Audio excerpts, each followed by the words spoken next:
Ati for that for me, Kwaba, Better News TV. So your best source is when you subscribe to Better News TV. Best also be subscribe. No like, no share, no turn on notification bell. No say update BI by no. Sabet me I make a comment section also your dear. Best also be leave you comment na be a cost 101. Na ensemble na eboboba special prosecutor de nsembi aba betudwa na ensemble na papa de tudwa. Papa ensem a watching nyina na say kamea kwaye say omodwumade nka every 6 months bi anka papa no nyoma oye ho adwuma no like our friends and trofo nhyiamu an wo de atudwa ama wiase nyina atinka na papa no nsem wo de betudwa abra of friend and trofo meeting no o chese eye Ghana mamra eye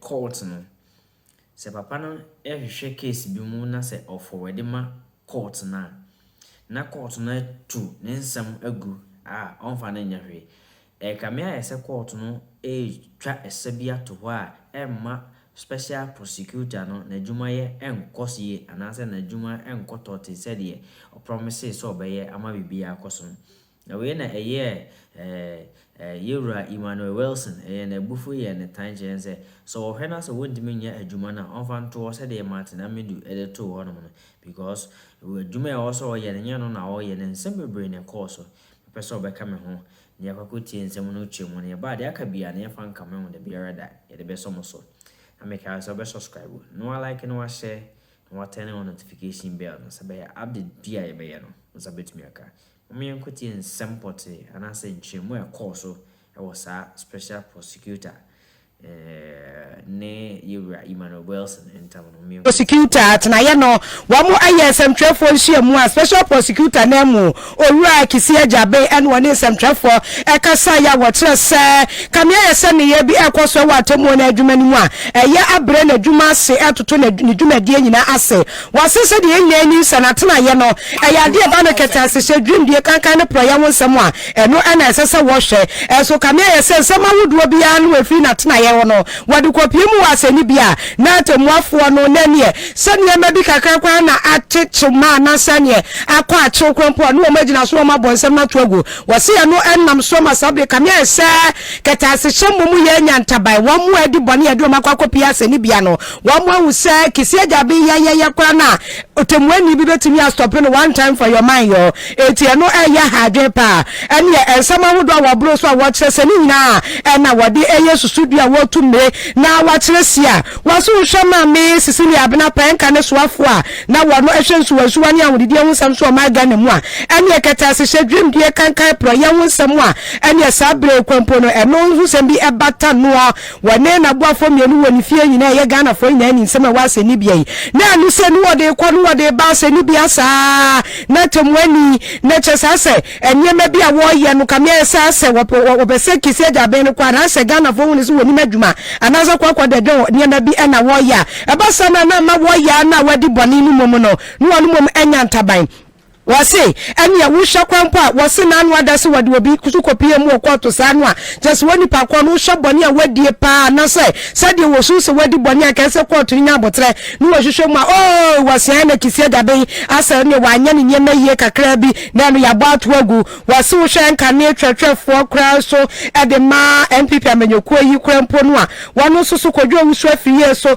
ni sembi ekopie mu okoto se na no susu koto na bato agu wase nyema we nyina ye nyema bia ha ni dwumadie pa ha adwea se empanifo hwe wasam anka David damre no yade atemu ewonsam ene na dwuma ni nyina no ebatoto na se asisi akọ no kwa na adwumu ya ye ne kesene se adwuma no wo gya ya na se wo to akoso aya wo kire se we nyina ebamboa ama kwaya momafo diboni amoma wusese OSP no kwa no ni sigu na numu kwa waye ane aye te sa aboa krama hunto bi a wontimi enka wodafikesie bi anu bulldog bi a wontimi enyahwe wato so watre se esese atamu adwuma no wamo ehwe wamo ensenka yeye pa ene kwa se mode kwa akoto dwa no wenya aye niema bi esese wamo adwen po bi ema wamo etimi efa adwen bi se so wamo anhwe wamo atamu mu ewo wonu ni dwumadi ahodoɔ ensɛm ni mu eyia da bi emre no ya de ebe ha adwe pa na wo ka ni se no wo ka mena kwa akosi se enye se nani esa atamu na adwuma no se Ghana mafo nyina kwa beti atamu adwuma ne so atua wo mu nyina do mani betwetwe fo makase wo dwumadi ensuani a wonu OSP no atena ye no Kissi Agyebeng da no ene ko no kwa ebe ye die twatwo wo se won ka we fa mu wo mu adwuma hu fi entoto wo mu adwuma se wo mu ye adwuma no na so ye free bi common law common sense a esese wo mu ye amodi atamu ni ba wo mu de kan wo mu ye nyina ye hu se OSP na adwuma no se ne atamu adwuma ne emwa bradia na sese de wo ye no wako a wako ni na no atamu adwuma no etimi so eboa no no otimi eko ema ni siase. Those who decry it see it as an attack on the judiciary. Indeed, I have had several calls from well-meaning lawyers admonishing me that they have heard talk that our friends who have been elevated to the bench and presiding over cases in court do not take very kindly to criticism, especially of the public calling out variety as we do. And that if the office persists in the media releases, the judges will gang up against the office and throw out all our cases. Mind you, members of the press, the collective admonition is from very senior and experienced lawyers who are men and women of the world. Members of the press, my learning of the law for the past 25 years in 3 different jurisdictions, my teaching and training of lawyers and law students for the past 17 years, my 20-year record at the bar all bear testimony that I will be the last person to head and lead an institution to attack the judiciary. It will be absolutely of no good and utility should it be the case that the OSP is set against the judiciary or that the judiciary is against the OSP. That will surely spell disastrous consequences for this republic, especially in the fight against corruption, to the unending glee of corrupt persons. The OSP will not countenance for a moment such an impression. What we do is a statement of our position on judicial pronouncements in the context of the fight against corruption and whether it benefits the quest against corruption or otherwise. And this is so whether the judicial decision in question is favorable to the OSP or not. And to the well-meaning lawyers who call to admonish me, I always assure them that I do not believe that our judges see themselves as above criticism.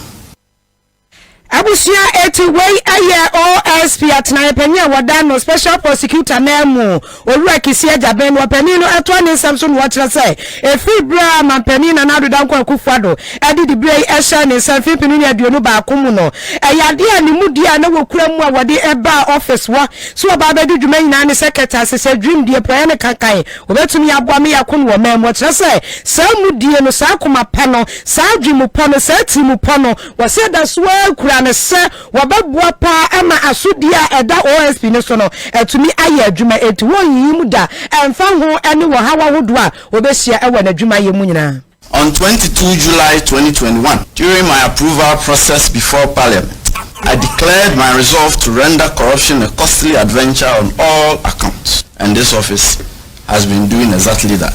A major pillar of the fight against corruption is transparency on the part of anti-corruption agencies. Corruption is perpetrated in stealth and in secrecy, and it thrives on its shrouded attributes. To firmly tackle corruption, we must fight it openly and bear it out in light for public scrutiny. At the OSP, we uphold transparency and we inform the public promptly on occurrences and developments in respect of the cases under investigation and before the law courts. We do so where the publication will not endanger national security or compromise an ongoing investigation or unnecessarily impair the reputation of persons under investigation. In pursuance of transparency, we have adopted the policy that the office would issue a media release after every major judicial pronouncement or decision by informing the public on our judges' opinions in cases involving the OSP and stating the position of the office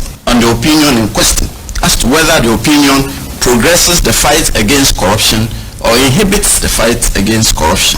This policy is as novel as the office itself, and much like every aspect and operation of this office. Abusiani ayetie ye special prosecutor Oluwa Kissi Agyebeng na ensemi muntiri yakwa ahoma so ne ane opani baako wo bodawro etia ketase she dream de ne kankan e wo maga na mu Emmanuel Wilson na yene na bonkomo afa ensemi so wo pani yi eyesu ahunu kwa na wo su anase ni su no se ehuni mobo ne etumi ebo adema ne dwumadie ekoso na akrokọ de jo su wo isu na da su biase wo su ama mafo huni mobo se one day adwuma no ko ye o na so nipa bi a wo ma yewu ntaduetire e na esanka na kwam saa miwa Rosanka tani edi ka akura ne semtrefo hia mu yenim sa eye atenaye no wo mu asodie sabusu ni sia bia wo ne semtrefo kasa na wodwumadi ahodo ba bia wa ya na kwankwaduro nyina no wo ma semtrefo te na Ghana fo nyina so aso etibie edi ka wuji ne sepa sama ahodo wodi atudwa so bo na wo bo no kwa ne kwa so no Yo, Midasi. Didi time, I mean, say the reason why in here you set up the office of the special prosecutor, and it's a boy young, am I to me fight corruption in this country? Inti say Embrano say or engage with the media and the public. Yeah, expectation number one, and it's about betraying. Near way to me, it to me abuama you reduce corruption in this country. Unfortunately, it looks like so far. All the encounters, public encounters are in your special prosecutor home. Say your press conference, say your press release, say your report. Akwakwa say almost ninginano a more of lamentation and frustration and all catching. Say no one be catching say only resources or chinoba be catching say niema oye no ugusua oye onwie. So now I'm becoming say the Oguso you the next job I become say onya some frustrations from the court or any other place. I think say you do pempenswa special prosecutor's office over this past years I setting up. If we are not getting value for money, and we here say still I be using the taxpayers' money to be fueling that institution and that office, no. The bit me say be that office near the office, no, you making no. Either a department under any of the already existing anti-corruption institutions. Say Yoku, say CID, say Attorney General's Department. You bit my a department under it. Other than say we are not getting value for money, which every year our budget goes there, and so you ain't anything out of it. And that's what we critically the engagement with the public now. Open it offer. They are not patching in the fact that the courts no frustrating. And unti ama ontumi nyene juma si de otumi yene juma. The fact of the matter is say you need GDA so much our court name. Indeed, indices, studies, any research about to clearly say Ghana for majority of Ghanaians in GDA our the court name. But the fact that you need GDA or court name doesn't mean that the special prosecutor no should hide behind that public sympathy and then run away from any weaknesses. And then, Okabibi, I'm very well. Or making reference to DC and dry our court. Labianca case here involved two individuals or more than a call court. Nina say or make publication in a form of a report. A report no or indicted some individuals. I can't say they have engaged in corrupt practices. Then a court the court and say court can say look, in as much as no on one katampu or kaye. Say, Ocean Act anymore. There's a provision, a mandate, to make publication of corrupt acts. Corrupt acts in this country, as far as Imbra is concerned, there's a difference between purported corrupt act and a corrupt act. Corrupt act can only be made or declared by a court of competent jurisdiction, not the office of the special prosecutor. In this the office of the special prosecutor, it make a publication. Now, or can publication emphatically say, Emmanuel Wilson, I engage in corrupt actor. What he needs to do, they say, oh, there is a case going on. We are investigating a case that involves Emmanuel Wilson and a purported act of corruption. And only himself will investigation. It is a one who may say out the legal process, who create loopholes. And now, if you are not able to meet up to the basic standards of the legal process, now could do court. Now at the end of the day, court no ever was them go. Now ucha hona be catch and say court no frustrate ya. some of us, it will be difficult to sympathize with you because we know the law and we know what you need to do. So we fail to do what you need to do, it becomes difficult. Let me give you another example. So Bekaya, Embra, lady, Cecilia da Patembaye. Unse oko arrested Cecilia da Pa or teasing in Yama. Yeah, they call court no. Court no can say only to me to do that. Court no quite no. The process is a party through to ensure they obey the right thing. And when you yourself, you know, say procedural law, no, you are not adhering to it. Now, court, now at the end of the day, court no extra on phone, so it becomes difficult. Me, my frustration, and I could say this, your frustration is that the unim Kissi Agyebeng outside the office as a special prosecutor and bro, a private practitioner now. It becomes difficult to believe that Kissi Agyebeng will be making this basic error as far as legal and as a procedural laws are concerned. And you're more of frustration. And you know, I think say Kissi Agyebeng shouldn't be running to the public for public sympathy. The for instance, and that case a high court and a rule here. Or akwenya so be appeal. Onko ye appeal. And no ba yo ni embeka say. Nanka mi hwe nim so beka say. The esi endra no me kwa koye appeal. Na me ya appeal ni wi a the besin mema maso ati. Then we know that we are making progress. But over us now over na so obe lamentia. Then what you are telling us is say the sika ye di chaoka, ye taxpayers money ye di chaoka no. So emba infaso emayin. Ora Wilson lamentation is the nature say near o charge adwa na chesa say wo bese o manfo ehu ni mobo say de wo kan wan no na say woni de ye na say onye na say ne o pese ene o manfo ehu ni mobo say nu a na wo hu ni say na adwuma ye no atosini 80 no de wo ye no wo pese wo de adwuma na emom obegya no na chese wada so awa ni monyam bi wo ye nimu ana say wada so manfo benya bekoso anya ni mugidie say opani no ni mudie no wan toto na se anase wususu se appeal wi nyina no so ankwankwa ya na chese adwuma no wonimu anase watosini wo muntu on resign. I think at this stage, you know, two things. The kind say papa say or no kasi or ye frustrated. Just like the way Martin and me do, Ebeka say why you frustrated and you know why resigning. And also on resigning, then you say genuinely or person fighting corruption. But your frustration into na man resign. Or yes, sir, you better not say. But as long as our dear, it means or you're committed to doing what needs to be done. So you're committed to doing what you need to be done there. And they stop the lamentation and work for us. Here are your results.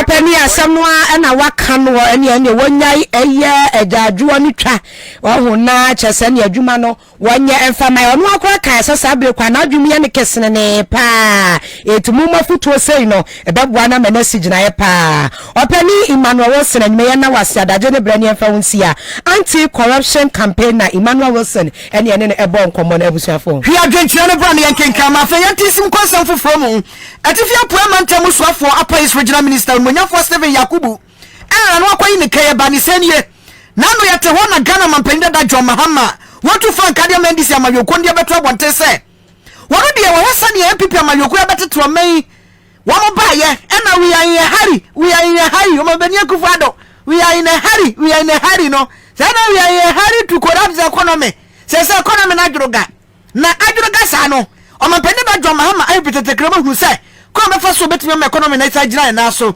ene sa fa di obetu bum so ko di obresiamo na wakeka ne mabom tamtam eti wase ne fa 24-hour economy no wode ba asem wode to abanten nipa wodo bebre agiatum won ma di dwa o ma mu nyina nka bu ku agiatum Ghana de she bebre economists won ma madwum ababe won mu nyina agiatum se eyadwen papa se Ghana ye betie sima ko 24-hour economy dia ene o man no e wodachi papa bi e wo ye nim na so wi asem panisi ye ku akọ ofie na kwa wi de timure mo na ni tipai no one mom wotete wo 24-hour economy hu pa MPP amayoko no and am so ma upper east regional minister when Monyafo Steven Yakubu ababonte ya betu dwa say hey Ghana for wo ka kire prenye prefa asma John Mahama ka ya no aswo pagana yie nya Ghana bia no pe yie no na mom emusua no obetichem emusua mu papa mu awade jaye emprekwe rof anene o pese wo de bagana enye say hey asma ka dia hu emprekwe rof no say 24-hour economy say ye be adwuma ayenna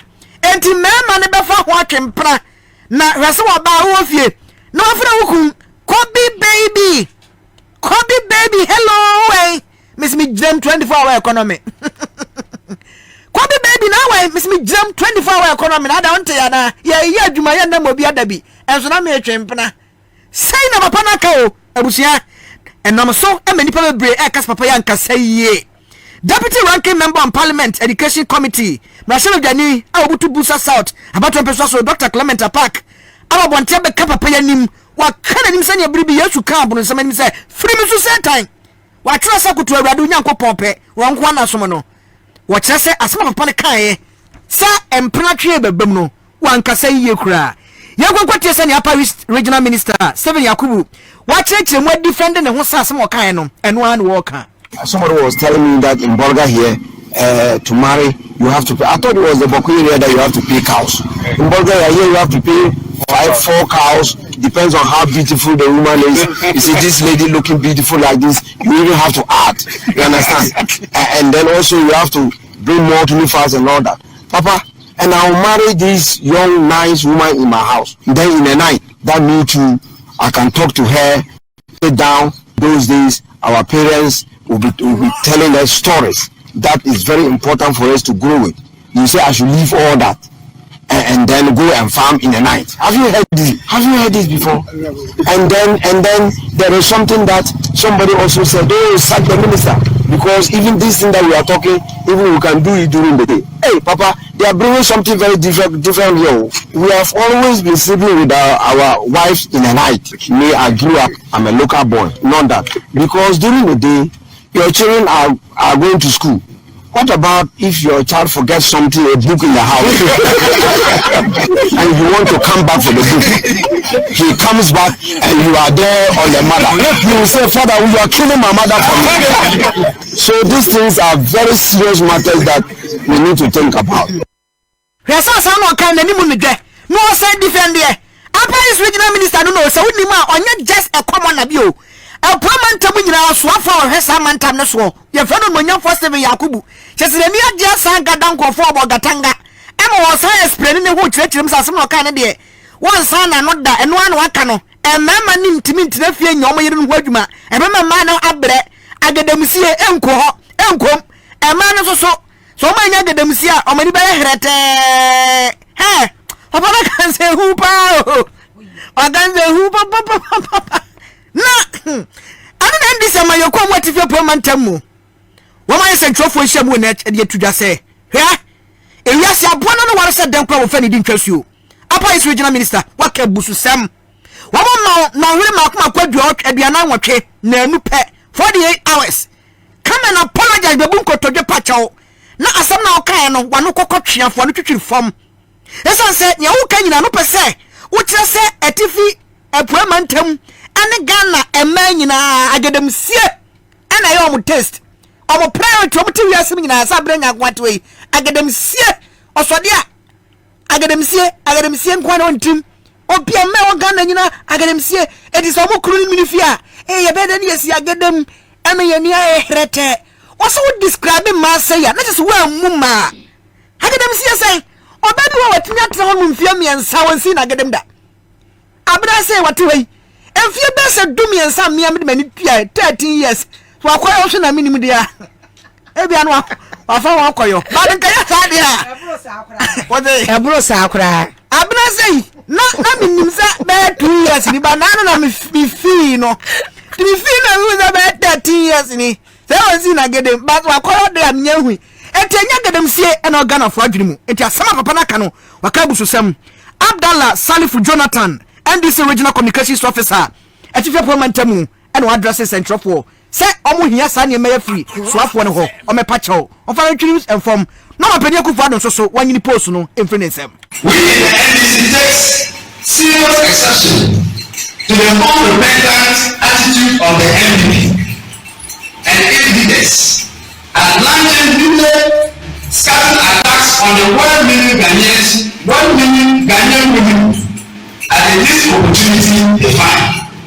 We therefore condemn the backward and the stereotypical attack and attempt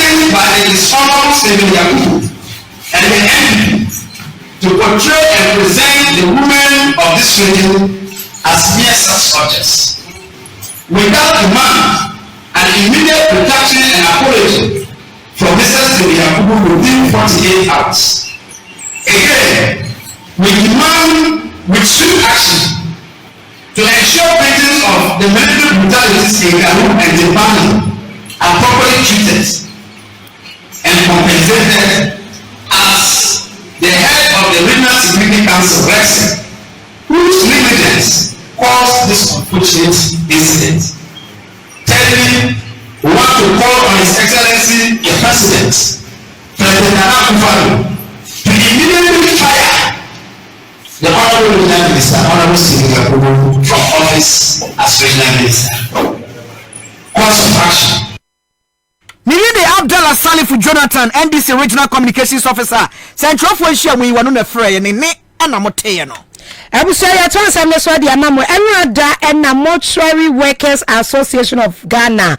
Ye twadi ti aka no mowak. Wamo etrese, wamo krabata, wamo members, wamafo nyina wa my Ghana mu nyina wo hyese koyase no. Wafo na de emu fom na wamo nyina nka momu. Wanti atwa ni nyina ne seme ma wudo bi a wo fa wamo dwumadie hu a wo hwa aban na nimsa kobeya ama wamo no. Wamo ba busua bode na eboye. Ni nyina ene sempanifu esese wamo etie wo sufre no na wo hwe esiesie etoto saa ohawi ema wo mo no ni nyina nyade se ayeye ayehwebuada enunti enrada ena emperifu edeko ya no ede saa ensekaye atudwa na kane dei ena na kane wo be free tiasie poten na ne obi a enkwa adwuma wo kamo wa gno nkwade a na chese eka wo nkwa adwuma eti anopa no chese ade be chenwa na chese ne emperifu kwa National Labour Commission wo matumi afa fitire kwa ye bibia kama kwa ama wo mo ne emperifu edeko ya no akọ enhyiamudie ade afimu abanyina ene se wo mo ekire se ensema hodo no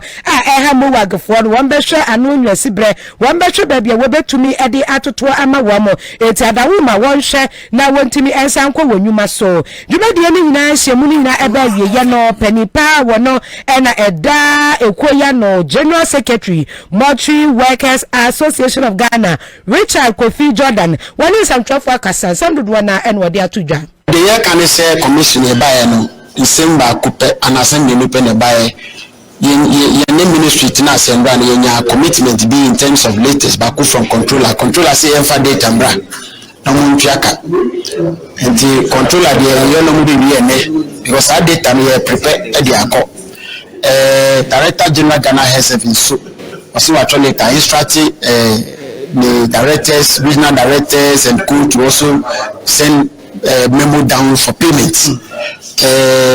As for the teaching hospitals, we really heard members of Accra Fm say they want to do payment. But yet timeline nuna higher no. Also be pia that ben now be pia. And no commission has always been there. Omoma directive and be more buafa so. Inti commission was opinion class next time kamuji ombekoko.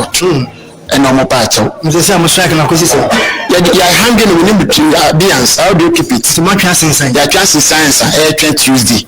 Timeline ne be mo no. Strike na nyamba so. Inti families can go obi a betin akọ ye normal business or mortuary. Ye mo workers no ho twam fefefe.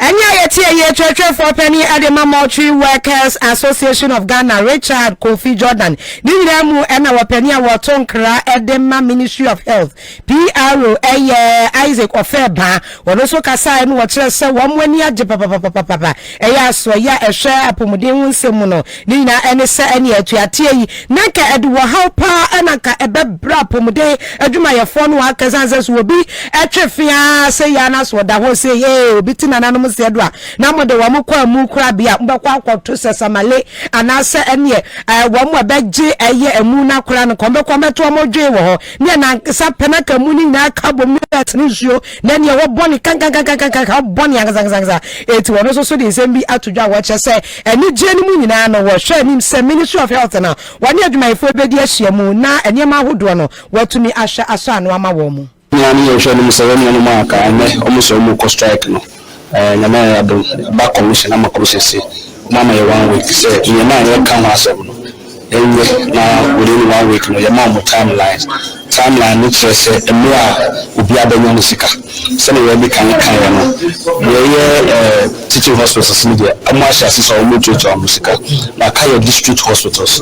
Because Sky only be Jumano, Sky only bet your May general limited fact. At the hospitals now what district level your motorists will hold and a bet so at this time the bet you just can see timeline and I'm moving Saka. Ebusiani ayeti Public Relations Officer, Ministry of Health, Isaac Ofeba. You somewhere, you know, make your four one more part denture West Messinimo, and 50 man temu at the banner says, said, yeah, woman yet to track common some woman you swam to talk to a chair with your junk if you didn't acquire at Danya. Modern Bobu Musia Bassones, where you come here, say, modern Oma Bo, now they are clear and fear the Bremuno. Nipali person or the doctor pet ever say modern bonina. And the cocoa ni dia and not from so what just as if so be a cocoa you'll be a friend at Toge one tap which ready you can't talk just some Madoko George Akoni David Agyebeng Ganamane a more matter which such at Toge Munimatoge at Toge could be a cocoa the can see cocoa no crack from and over Toge at Toge no now what about Toge we are transplanting cocoa ye now what beer Kakanka crana and one Emwa opro se wo pekoko papa wo protimitis wo bikoko so wia ba ko bi susu afa ne nkrampan timitis kokoko so na se kokofo ni nyina bra be bre kokofo yi ho ansa na timi agina afa de wo ma bra ye kokofo yi nsusu a won ma tu fo magudia efo magudia bi mining won susu be se kokofo nyina se so mo wana amane ba beto dwa se mining firm bi ekura nkrata enti asase no wamo ba betu godu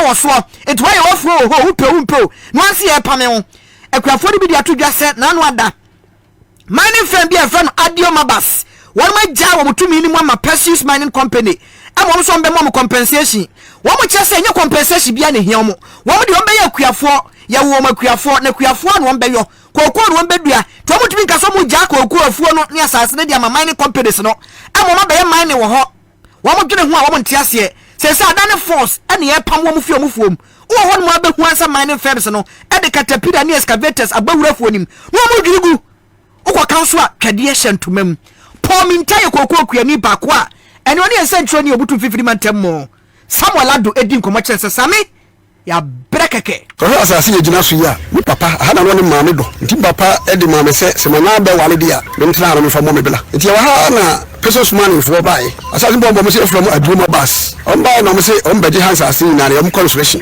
o ma ke bia me se ya de bia asase ne meton because papa wa nto nti ha na papa dia na me se mo me bela asase so ye miemu nti ha ya na de meton nti o ma na ma ba me fie no mo de sika fo ma akron tu diskaba me ni e no mo ne matwea on buy ko 4 years de mi kuso ameye madwuma because e buy ne yakwa ma patem e ma ke kan ho asem e ma dia so commander ka se asase do mo fa ma oni kwa se we dey hukum nti na kwafo nya ho da so kase a ma ebi ne fura obi nko ha obi na mi be ma fo mbedu ya no mo a ye hu ya se so bia afra be twa kwa atoma fu no no de ne fo ne twa kwa atumi afde mba ya kokko ya de hu eni ye twa kokko na twa twen na akoya ni bi le sempa odi bla me ne mo ba o mete me kasa na so so o mu gane timbatu mi pa ba ko ene opani na ne bere na nya sam ketwa because me japade nyina ni mi tu mi ba bia me ko me nya sase o ba bia bi ti haya na me ne me yere mi ma ye didi mi ma me so yale a ha na be fa ba ntine bode ye kwa o so nya bidi kokko de da atme ma da ate ase sabi o mi ni ho a o mi ma no be didi so okay enti opani ha o mo ha ye ne de o mo ha ye pa enti be sna ban no si esre na ala o hu ye mo bo na kasa nya mu de me ya kura ne se me na me ba ha no mo be hu kwan we na o mu gane ye no mai ba ko na mbe toro no ko na me ni me pam na afa me to na mu ya pressifo ni pani obi abokuretu ora me so e musa se da asema o musa me ni kwan se nka me be fu ma me de sika ba na o le pam wo mo me ko ni be na ko fu mo fa sika nko ewia so bibi dia bobo nwa nka be pekuma bi ama no djuma wa ye ne ewu adjuma kuani no okasa sa no se ne kuya adjuma ne ye ya den no abra ne ho adua ne kokko a mo de da kope ko dwiragu ha munya dia munya nya sa dia me ni mo be ye okrom ha no ko fu am twam kokko ogu no Secretary of the Association said we knew sir and watch us buying what bawum na nkofo senkrofo kokofo dodo. No, we are not able to go to our farms. So how do we expect to feed our family? Because that is the operation that we are doing here. We don't do mining, we don't do any other thing. Only farming that we are doing here. All the indigenous are around here. They are all farmers. So if I don't go to my farm, where will I get that food from? So right now, the cost of hardship that is coming into this community, even the mines has not been even operationalized. And look at the kind of hardship that we are going through, and what much more that if the company starts operation and then they degrade all these lands, where are we going to depend on? And right now, the sad situation is that the community has only one alternative. That is where the miner is trying to go and then mine their gold. So after that, what do we expect the community to depend on? They have only one source of livelihood, and that is their land, where Precious is trying to confiscate by forcefully. So we are urging the elders, the president and the ministers and all the stakeholders, they should come into our aid and then know how to resolve all these challenges, because we don't want in a situation whereby it will escalate, and after escalation a whole lot of things will happen. Because right now we are determined that we will never give our lives to the precious mining, and they are also determined that by forcefully they will take it. So if we are determined to take it by forcefully and we are determined not to give to them, what will happen? Oh, you are a something that down. Heti abamam na kuafo asom nyuwom sanso bintimi enua ne koko wo mre ne ho fie pode be se du ansa na gina na dakrope gold tuo ya tu gold atu aso mawe ye huboto ne fa cry him pia pansam the leading exporter of gold in the world. Ghana say but we have nothing to show.